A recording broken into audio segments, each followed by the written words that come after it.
ተዋህዶ መሸሸጊያዬ ኦርቶዶክስ መጠለያዬ ሰላምሽ ከፍ ይበልልኝ እናቴ ሁሌም ኖሪልኝ ሰላምሽ ከፍ ይበልልኝ እናቴ ሁሌም። በስመ አብ ወወልድ ወመንፈስ ቅዱስ አሐዱ አምላክ አሜን። ሰላም ተወዳጆች እንደምን አላችሁ? እኔ እግዚአብሔር ይመስገን በጣም ደህና ነኝ። ተወዳጆች እንዴት ናችሁ? ዛሬም እንግዲህ በልዩ መርሃ ግብር መጥቻለሁ። እንግዲህ ይህ ፍቅረ ኢየሱስ የሚለውን የዩቲዩብ ቻናል ለትውልድ እንድታጋሩ የአደራ መልእክቴ ነው። እንግዲህ ከትላንትና በስቲያ ጀምሮ ሲንሸራሸር የነበረው በጣም ልብ ሰባሪው የወንድማችን ዘማሪ ብሬና ጓደኞቹ እንግዲህ ፍርድ ተፈርዶባቸዋል። ይህ የተፈረደባቸው ፍርድ ምክንያቱን ጠለቅ ያለ ነገር ነው ተብሎ እየተወራ ስላለ በእውነት ለመናገር እኔም ከቅርብ ወዳጆቼ ከህግ ክፍሎች እና ከቤተ ክርስቲያን አባቶች ጋር በቅርብ ለመመካከርና ለመነጋገር እየደወልኳለሁ። ይሁንና ግን ወንድሞቻችን በእስር ላይ አሉ፣ ፍርድም ተፈርዶባቸዋል የሚል ነገር ሰምተናል። ምናልባት ዝርዝር መረጃውን ይዤ እመጣለሁ። እንግዲህ ዛሬ ከያዝኩላችሁ የወንድማችን እንግዲህ ነገርን ዛሬ ትላንትና ልሰራ ነበረ። ያው ስላልተሟላልኝ ዛሬም እንዳልተሟላልኝ እግረ መንገዴን የወንድሞቻችንን ነገር ለማሳየት ፈለግኩ እንጂ በሌላ አይደለም። ይሁንና ግን ዛሬ በጣም ልብ የሚሰብር ነገር በቅድስት ቤተክርስቲያን ላይ ትልቅ የሀዘን ነገር ተሰምቷል። እሱም እንግዲህ ምንድን ነው ብላችሁ የምትጠይቁኝ ከሆነ በቅድስት ቤተክርስቲያን ላይ ይሄው በምታዩት መንገድ እንግዲህ እንትኑን ማሳየት አንችልም። የሞቱትን አስክሬን ማሳየት አንችልም። ይሁንና ግን እንግዲህ በመነኮሳይቱ በሴቶች ገዳም ላይ በተደረገው የድሮን ጭፍጨፋ እዛው ጋር 2 የሞቱ ሲሆን ለሕክምና ከተወሰዱት 6 መካከል 5ቱም እንዳረፉ እየተሰማ ነው። ሌሎች አያሌ የቆሰሉ አሉ። እንግዲህ ይህ የድሮን ጭፍጨፋ በጣም ከፍቶ ተበረታቶ በአማራ ክልል ላይ እንግዲህ ይህ ፋሽስታዊ አገዛዝ ቤተክርስቲያንን ጠርጎ ለማጥፋት በሚያደርገው ዓላማ አልተሳካለትም እንጂ ዛሬም እያደረገ እንዳለ እንድታዩልን ነው። ያው እንደምታዩት በግልጽ አማርኛ ይህ አረመኔ ቡድን ያደረገው ነገር በግልጽ እንደምትሰሙት በምዕራብ ወሎ በመካነ ሰላም አጠገብ በአባይ ወንዝ ዳርቻ በሚገኘው አባይ ገዳም አስቄጠስ የሰማዕቷ ቅድስት አርሴማ አንድነት ገዳም ላይ እንግዲህ ትልቅ ጭፍጨፋን በድሮን አድርጓል። እንግዲህ ባክ ቱ ዘ ኦሪጅን የሚለው ላይ የቴሌግራም ግሩፔ ላይ ብትመጡ እዛ ላይ እንዲሁም ደግሞ ወንድማችን ጸጋዬ ክፍሉ የቴሌግራም ግሩፕ ላይ ገብታችሁ ማየት ትችላላችሁ። እንግዲህ በገዳሙ በእንዲህ ሁኔታ እንግዲህ የማይበሉ የማይጠጡ እናቶቻችን በጾም በጸሎት ስለምድራቸው የሚቃትቱ በእንዲህ ሁኔታ ተገለዋል። ልብ በሚሰብር ነገር ተገለዋል። ይሄው እንግዲህ ላልሰማ እንድታሰሙ ነው። እንግዲህ ይሄው እንደምታዩት ማሳየት የምንችለው የተሸፈነውን ነው እንጂ አስክሬናቸው ጨምራለ፣ እጃችን ላይ ማለት ነው። አስክሬናቸው ጨምራለ። እንዳልኳችሁ አርሲ 1 2 3 እንደምለው ከዚህ በፊት ይሄንንም ደግሞ እንደዚሁ አቀነባብረን እናስቀምጥላችኋለን፣ በቴሌግራም እንልክላችኋለን። ነገር ግን ያው የተሸፈነ አስክሬንን በተመለከተ የወደመውን ንብረት በተመለከተ ይሄው እንዳለ እንደምታዩት ሆኗል። እንግዲህ ይህ ቤተክርስቲያን ይህ ገዳም እንግዲህ በእውነት በጣም ልብ በሚሰብር ሁኔታ እውነት አብይ እንግዲህ እርካታው ይህ ከሆነ ጥሩ ነው። ድሮንን የሚያክል ባይነወይ አብይ ነው ብለን የምንናገረው የትኛውም ድሮን ያለሱ ፈቃድ አይላክም። በነገራችን ላይ ማዘዣው በግልጽ በሱ እጅ ላይ ነው። ደግሞም የጦር ኃይሎች ኤታማዦር ሹም አይደለ እና አብይ ነው ብለን ስንናገር በቃ ፈላጭ ቆራጭ እሱ ስለሆነ ማለት ነው። ስለዚህ በዚህ ያክል እንግዲህ ከባድ ጭፍጨፋ ተደርጓል። እንግዲህ ገዳማቱ ወድመዋል እንደምታዩዋቸው። እናቶቻችን በእንደዚህ ሁኔታ ውስጥ ነው ያሉት። እንግዲህ ወደ 7 መነኮሳቶች በዚህ ገዳም ውስጥ በድሮን ተጨፍጭፈው ተገለዋል። ልብ ይሰብራል። እንግዲህ ምን እንላለን? እንግዲህ ቤተክርስቲያን የምታወጣውን ነገር አይተን ደግሞ እንመለሳለን። እንግዲህ የሰማዕታቱን በረከት ያድልን ነው የሚባለው። እንግዲህ ይህ ግልጽ የሆነ ነገር እንደው ላሳያችሁ ብዬ ነው። ታዲያ አንዳንዶች ይህንን ጉዳይ ተመልክተው በኋላ ወደ እሸቱ ጉዳይ እመጣለሁ።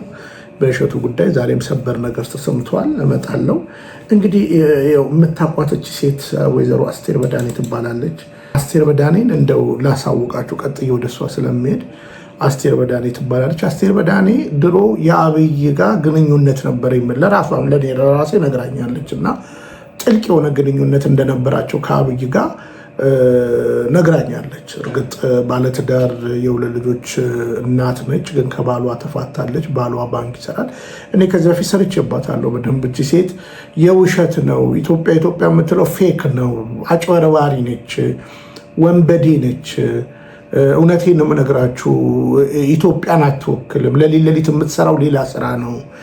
እዛ እንትን ራስ ሆቴል ሂልተን ምናምን ታገኟታላችሁ። እግዚአብሔር የማይከብርበት ነገር ነው እና ስፔሻሊ ከአብይ ጋር ደግሞ ከተጣሉ በኋላ ብሶባታል። ሚኒስከርት አድርጋ በአይኔ በብረቱ ያየሁትን ነው የምነግራችሁ ማለት ነው። ስለዚህ እቺ ሴት አስመሳይ ስላችሁ ነበር ዘመኔን ሙሉ ማለት ነው።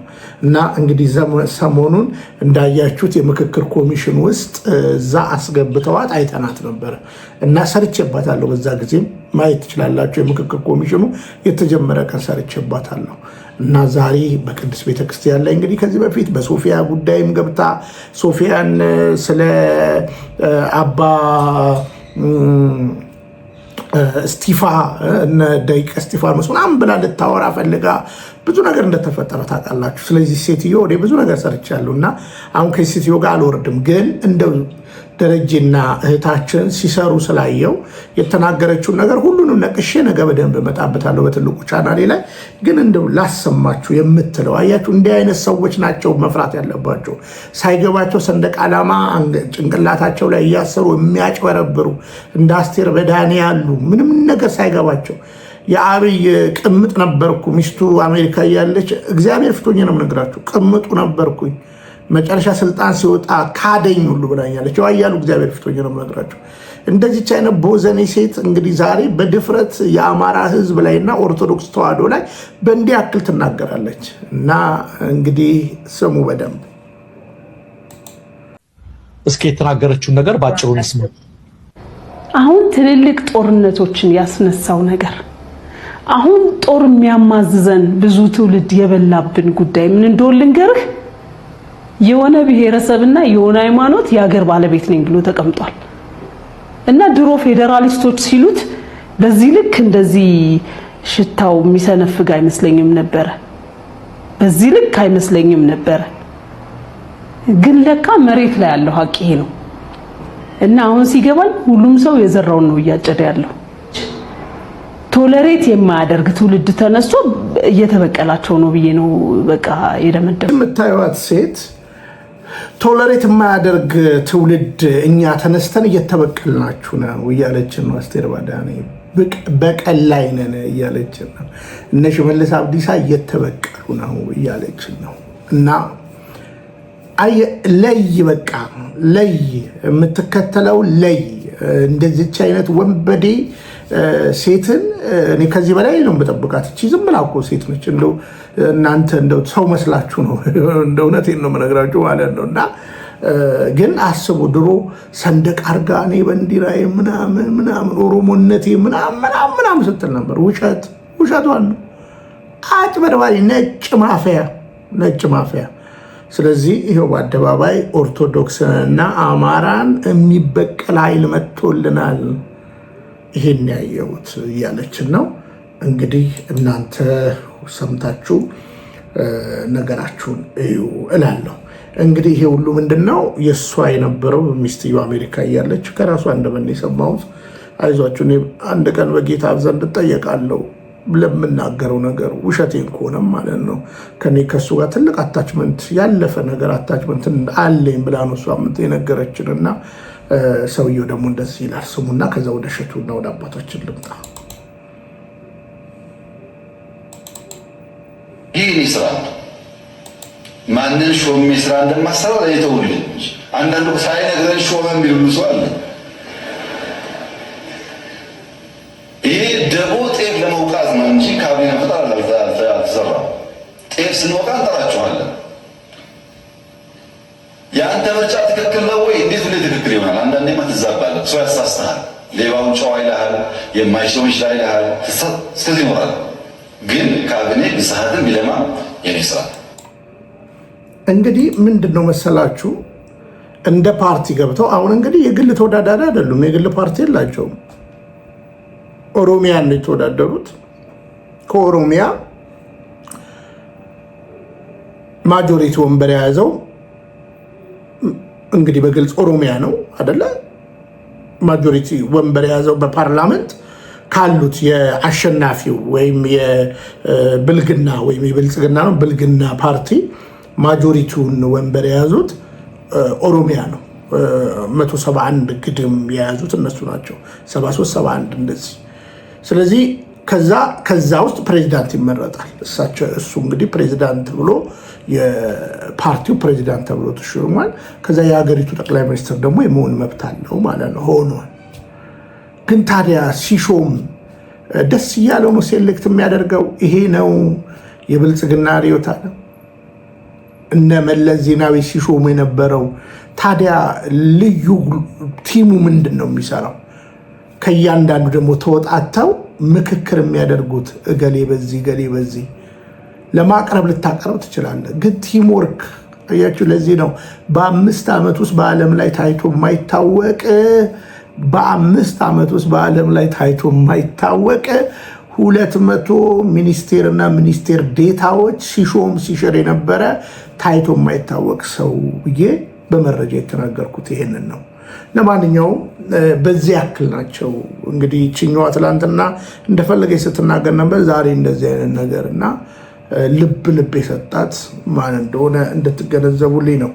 እንግዲህ ዛሬ በካሊፎርኒያ በነበረው ደግሞ የእሸቱ በሚከሰስበት ጉዳይ ላይ እንግዲህ ብፁዕ አቡነ ቴዎፍሎስ ቀርበው ሀሳብ ችረዋል እና እሱን ሙሉን እንስማና የአባታችንን ንግግር እንስማ። ለማንኛውም ወንድማችን እሸቱ ከጀርባ ሌላ ከባባድ መከራ እንዳለበት በዛኛው በትልቁ ቻናሌ ማለት እዚህ ጋር በማሳያችሁ ቻናሌ አስቀምጬላችኋለሁ እና ከጎኑ ቁሙ ስል በምክንያት ነው። ምክንያቱም ከጀርባ ብዙ ነገሮች ተሰርቶበታል። ስለዚህ ከጎኑ ቁሙ፣ አብራችሁት ቁሙ። ከዛ በተረፈ ክፉዎች ያወሩት ወሬ እየሰማችሁ ስለ ልጁ ሌላ ነገር አትናገሩ መልእክቴ ነው። ለማንኛውም ብፁዕነታቸው ቡራኬው ይድረሰን መጥተው የመሰከሩትን ነገር እንስማ። ዩቲዩብ ላይ በጣም ትልልቅ ከሚባሉት ስራዎች አንዱ ከእርስዎ ጋር ትልቅ በረከት የተካፈልንበት በአሜሪካን ሀገር በካሊፎርኒያ ስቴት የተሰራው የሆተ ሰማይ መጥምቀ መለኮት ቅዱስ ዮሐንስና ቅድስት አርሴማ ገዳም የመሬት ግዢ ጉዳይ ነውና እንደው በዚህ ስራ ውስጥ ዶንኪ ቲዩብ ምን አይነት አሰራር ነበር የተከተለው? ከፋይናንስ ጋር በተገናኘስ ያለው ነገር ከዶንኪ ቲዩብ ጋር ሲሰራ እንዴት ነበረ የሚለውን እንደው እርስዎ በደንብ ምስክርነት እንዲሰጡልን ፈልገን ነው። ይቅርታ፣ በጣም ደስ ይለኛል። መጋቤ ሰናያት ኮሜዲያን እሸቱ እንዲሁም በዚህ መስመር ላይ ያላችሁ ይህንን መልእክት የምታዳምጡ ሁላችሁም በያላችሁበት የሰዓት አቆጣጠር ሰላም እግዚአብሔር ይብዛላችሁ። እንዴት አመሻችሁ? እንዴት አረፈዳችሁ? እንዴት ዋላችሁ? እግዚአብሔር ይመስገን። ቦታውን ለመግዛት ስንንቀሳቀስ በህዳር ወር የተሰበሰበው ገንዘብ ቀጥታ ለመሬት ግዢ ነው የዋለ። ከዶንኪ ዩቲዩብ ወይም ደግሞ ከኮሜዲያን እሸቱ ጋር ያገናኘን የበረከት ስራ እንጂ የጥቅም ስራ አይደለም። ቅዱስ መጽሐፍ ያየነውን እንናገራለን፣ የሰማነውን እንመሰክራለን። ማንም ሊያየው ቢጠይቅ ሊረዳው በሚችለው መንገድ የተሰራ የፋይናንሻል ስቴትመንት አለን እና ለዶንኪ ዩቲዩብ ወይም ለኮሜዲያን እሸቱ በፐርሰንት በኮሚሽን ወይም በልዩ ስጦታ የሰጠነው ምንም ነገር የለም። እኔ በአንድ ወቅት ከዚያ በኋላ ሳሊተ ምሕረት ቅድስት ማርያም ቤተክርስቲያን ላይ ከግል ኪሴ አውጥቼ ገንዘብ መጽሐፍ ቅዱስ እና ካባ ሸልሜያለሁ ለኮሜዲያን እሸቱና ለስራ ባልደረቦች ሰርተፍኬት ጭምር። ምስክር ብፁዕ አቡነ ኤርምያስ ቦታው ላይ ነበሩ። ከዚያ ውጭ ግን 5 ሳንቲም ከሆህተ ሰማይ መጥምቀ መለኮት ቅዱስ ዮሐንስ ወቅድስት አርሴማ ገዳም ወጥቶ ወደ ዶንኪ ዩቲዩብ አካውንት ወይም ወደ ኮሜዲያን እሸቱ የገባ ምንም ነገር የለም። ዓለም የሚያውቀው ነው፣ መንግስት የሚያውቀው ነው። ነገም ብንጠየቅ ማቅረብ የምንችለው ነገር ነው። በሁለተኛ ደረጃ ቦታው ከተገዛ በኋላ ቦታውን ገዝተን አጠናቀቅ ጥር 27 በፈረንጆች በእኛ 19 ቦታውን ተረከብን፣ ቁልፉን ተረከብን። 2022 ይመስለኛል በፈረንጆች ከተረከብን በኋላ እድሳት አድርገን ሚያዝያ 14 ቀን የገዳሙ የምረቃ ፕሮግራም ተከናወነ። በዚያው ዓመተ ምህረት ማለት ነው። ከተከናወነ በኋላ እንደገና ለግንቦት ሲኖዶስ ኢትዮጵያ ሄጄ እዳው ብዙ ነው፣ ከባንክ የተበደርነው ወደ 3.5 ሚሊዮን ነበር። በየወሩ የምንከፍለው ከፍተኛ ወጪ የሞርጌጅ እዳ ስለነበረ በዚያ መንገድ ብንቀጥል ብዙ መቀጠል ስለማንችል እንደገና ያንን የዕዳ ማስወገድ ፕሮግራም እንዲይዝልኝ ጠይቄ ኮሜዲያን እሸቱን መጋቤ ሰማያት ማለት ነው በቤተ ክርስቲያናችን አጠራር አነጋግሬ እንደ እግዚአብሔር ፈቃድ ቪዛ እንዲያገኝ ገዳሙ ረድቷል። ቪዛ እንዲያገኝ ደብዳቤ ጽፈናል። ሲመጡ የትራንስፖርት ከፍለናል። ሲመጡ እሱና የስራ ባልደረቦቹ አንድ ሰው አብሮት መጣ። ሲመጣ በቃ ያንን አድርገናል። ከዚያ ውጭ ግን የ2 ሳምንት ፕሮግራም ሲደረግ እዚህ ገዳሙ ላይ ህይወታችን ላይ ወደ 5.8 ሚሊዮን ዶላር ሲሰበሰብ የ2 ሳምንት ቆይታ አድርጎ በጸሎት ሸኘ ነው እንጂ ገንዘብ ሰጥተን ኮሚሽን ከፍለን አልሸኘ ነው። ይሄ ያየሁትን ነው። የሰማሁት ደግሞ በጠቅላላ በቤተ ክርስቲያናችን ከኳታር እስከ ለንደን፣ ከለንደን እስከ በጠቅላላ በገጠሪቱ ባለችው የኢትዮጵያ ኦርቶዶክስ ተዋሕዶ ቤተ ክርስቲያን እንዲሁም ለሙስሊምም ህብረተሰብ ረድቷል። ለመቄዶንያም እንዲሁ አስተባብሯል። ለሌሎችም በሚያደርግበት ሰዓት ከእኔ ባየሁት ደረጃ በዚያም የበረከት ስራ እንደሰራ ሰምቻለሁ። ያ እንግዲህ ባለቤቶች ደግሞ ከኔ በበለጠ ሊያስረዱ ይችላሉ። ከዚህ ውጭ ግን የተለየ ስጦታ ወይም በተለየ በጥቅም በተገናኘ መንገድ የተደረገ ስራ እንደሌለ ሁላችሁም እዚህ መስመር ላይ ያላችሁም እንድታውቁት። ከዚህም በኋላ ይህንን መልእክት የምታዳምጡ በያላችሁበት ሆናችሁ ከዚህም በኋላ የምታዳምጡ አሁንም እያዳመጣችሁ ያላችሁ ይህንን በእርግጠኛነት ነው የምነግራችሁ። በተጨባጭ ደግሞ ያለ ነገር እጃችን ላይ የገዳሙ ገንዘብ ሙሉ በሙሉ የተደ ያን መንግስትም ያውቃል። ኮሚቴ አለ። የፋይናንስ ሲስተሙ በጣም በጥሩ ሁኔታ ተሰርቶ የተቀመጠ ነው። ይሄ ነው በገዳማችን ያለው። ዛሬ የተሟላ አገልግሎት ገዳማችን እየሰጠ ይገኛል። ስለዚህ ስራህን የሚያደናቅፍ ሰይጣን ቢመጣ በእግዚአብሔር ታሸንፈዋለህ። አሁንም በርትተህ ወደኋላ ሳትል የመልካም ይሄ የበጎ የበረከትን ስራ መቀጠል አለብህ። ሁላችንም ከጎንህ ጋር ነን፣ ከአንተ ጋር ነን፣ ከጎንህ ነን። እግዚአብሔር ያክብርልን። ብዙ አባታችን በጣም ነው የምናመሰግነው። እንግዲህ አባታችን ቡራኪው አይለየን። ከልብ እናመሰግናለን። ለእውነት እውነት ብለው ስለመሰከሩልን ደግሞም ሰውን ከብዥታ ስላጠሩልን በእውነት አባታችን ቡራኪው ይድረሰን። እርስዎ እውነት ነው ጀግና ታላቅ የቤተ ክርስቲያን መሪ ከምንላቸው አባቶቻችን አንዱ ኖት። አሁንም በእውነት ወጥተው እንደዚህ በድፍረት ያለውን እውነትና እውነት በግልጽ ስለነገሩልን እኛንም ትውልዱንም ከስህተት ስለመለሱ ከልብ እናመሰግናለን። አዎ ተወዳጆች፣ እንግዲህ ወንድማችን ኮሜዲያን እሸቱ ሁሌም እንደምናገረው ነው። አንዳንዶች ብዙ ነገር ሲሉት ኮሜዲያን እሸቱን ተው ከባለቤቱ የተበላ ገዳም ካለ ይቅረብ እናንተን ይበል ይናገር ተበልቻለሁ ይበል ብለን ብዙ ነገር ተናግረናል። ስለዚህ እውነታው ይሄ ነው። ልጁ እውነተኛ የቤተክርስቲያን ልጅ ነው። እኔ በእውነት ነው የምነግራችሁ በእያንዳንዱ ስራው በሚያደርጋቸው ከህፃን እስከ አዋቂ ነገር እግዚአብሔርን ዘውትር ስለሱ አመሰግናለሁ። አሁንም ወንድማችን እሸቱን ደግፉ፣ አበርቱ፣ ከጎኑ ቁሙ መልእክቴ ነው። ከልብ ነው የምወዳችሁ፣ ከልብ ነው የማከብራችሁ። እንግዲህ ይችን ትንሿን ቻናል ፍቅረ ኢየሱስ ዩቲዩብን ለትውልድ አጋሩ፣ ሜምበሩ ነው፣ አገልግሎቱን ደግፉ። ከልብ ነው የምንወዳችሁ፣ ከልብ ነው የማከብራችሁ። ሰላም እግዚአብሔር ከሁላችን ጋር ይሁን። በሌላ መርሃ ግብር እስከምንገናኝ ሰላም። ተዋህዶ መሸሸጊያዬ ኦርቶዶክስ መጠለያዬ ሰላምሽ ከፍ ይበልልኝ እናቴ ሁሌም ኖሪልኝ ሰላምሽ ከፍ ይበልልኝ